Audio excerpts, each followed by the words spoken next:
Our next guest, final guest, is Shadia Edwards-Dashti, my RT colleague here in London, and I'm glad to say she joins us now. Shadia, thanks for joining us. A slight rush now because of the pressure of calls and so on.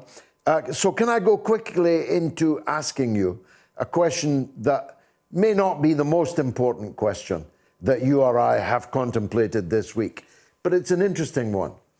We've got a poll running. Should MPs be allowed to bring their babies into the parliamentary chamber? This, as you know, arises from a Labour MP by the name of Stella Creasy, very far from a friend of mine, but who is a new mother with a young baby and sought to, on a sling, bring the baby into the chamber and was blocked by the House authorities for having done so. What's your take on that? Is this an issue that is worth campaigning about? Is it worth arguing about? I personally think it is, but go ahead, give me your view. George, friend or foe, Labour or Tory, comrade or not, a woman is a woman, a mother is a mother, and absolutely we should be advocating and standing in solidarity with a mother who is simply trying to do her job, both jobs, a mother and a politician, all in one, simultaneously, trying to do the best she can. And we should totally be making it a safe space, a good space, and a welcome space for her to be able to exercise both jobs and do them to the best of her ability. So yes, I absolutely would say she should, as any mother should, have a right to be in the House of Commons, a space that's supposed to be a safe one to represent the entire nation. We should be in a safe space to allow her to do so. Well, I'm glad that we've got agreement on that. All kinds of things are brought into the House of Commons, some of them illegal substances, one hears. The idea that a tiny baby actually strapped on to its mother is somehow uniquely offensive is quite extraordinary. The Parliament is supposed to be, it's called the House of Commons.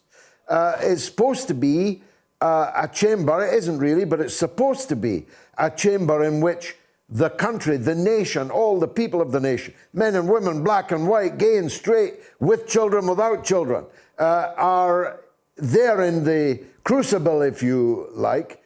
It just seems to me a ridiculous decision by the House authorities on that. However, there's bigger, if you like, bigger issues coming up this week.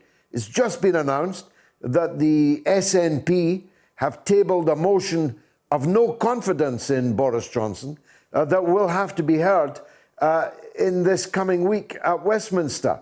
Now, ordinarily, you wouldn't put too much store by that because if the SNP are the only people to vote for it, it's going nowhere. But given that there's now a dozen Tory MPs have themselves tabled a motion inside the Conservative Party expressing no confidence in Boris Johnson, it just might get a little bit tasty. What do you think?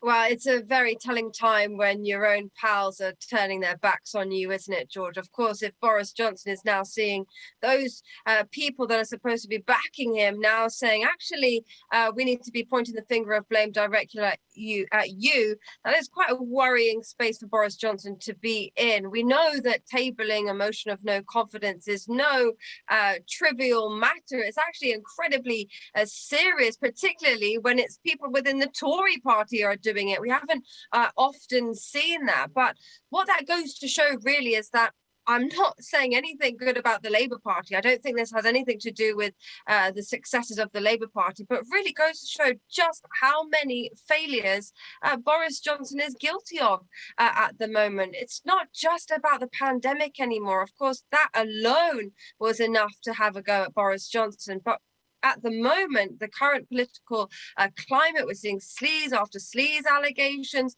Then, of course, these tragic deaths in the English Channel. That's two big things in just a week. And so it's no wonder now that people are saying Boris Johnson is just not up to scratch. He's not leading the country. He never has led the country in anything. He's now leading the country into complete failure, and political failure at that. Well, that's interesting that you say so. I feel the same looking at him. I've never, of course, regarded him highly, but I always thought he had a certain je ne sais quoi that won him elections and allowed him to busk through very difficult circumstances. But he strikes me as someone who has begun to lose his grip.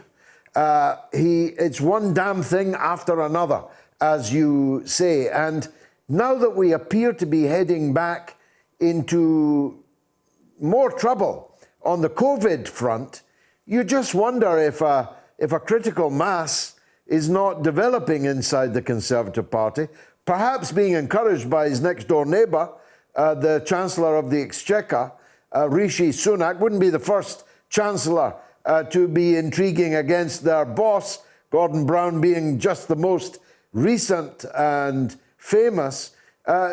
What's your feeling? Is he here for the foreseeable, or might he be moving into difficult circumstances? Totally moving into difficult circumstances at this point, particularly as you raise the COVID pandemic. If we look at his tenure, it's pretty much been predicated by the virus and the political climate that's come with. So what we're really looking at is a Prime Minister that hasn't really had to deal with an awful lot, but even what he's had to deal with is pretty tragic in terms of a political timeline. So looking at the pandemic then, what we've seen is total mixed messages going to the public. We've heard eat out to help out, then stay at home, stay in your bubble, go to work, but don't get on the public transport, use a car, but of course we're going to whip you with a congestion charge. So the public are just like, what should I do? And now as we go back into a possible lockdown in the imminent future, maybe or maybe not, either way, the public are just looking at the current government thinking, I don't trust you. I don't believe you. You're telling me now to put masks back on, but are you wearing masks? We look at Boris Johnson in COP26. He wasn't wearing one, nor was he wearing one in hospitals at the height of the pandemic. We saw him at the beginning of the pandemic, shaking people's hands that had COVID. So when it comes to looking at the political paradigm at the moment, through the lens of a pandemic, you just think, Boris Johnson, you've got no clue. Why should I believe you? Why should I trust you? And if you look at this specific point, which affects every single person, whether or not you're on the left or right or not even bothered about politics at all, everybody is affected by the pandemic, and every political rule affects the public.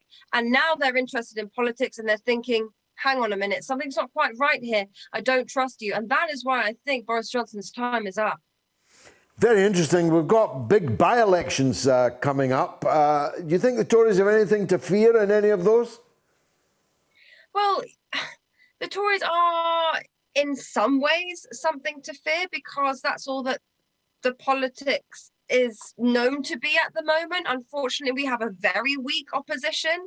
And so it feels as though politics is becoming even more polarized. Either you're at this absolute extreme or you're part of the Tory party. Unfortunately, Keir Starmer is doing nothing to really challenge the status quo at the moment. So it's a really difficult time to be engaged in politics, in my opinion. I personally feel politically homeless because my home is not in the Labour Party at the moment. So in that sense, you may feel, okay, the Tories might have a good chance in these by-elections, but then I'm an activist, so I'm always going to be on the side of momentum, people working together to fight that status quo, to fight against the establishment. And I'm never going to sit here and say that I think it's going to be a walk in the park for the Tory party. Shadia, as always, fantastic. Thanks very much for touring the British horizon with us this evening.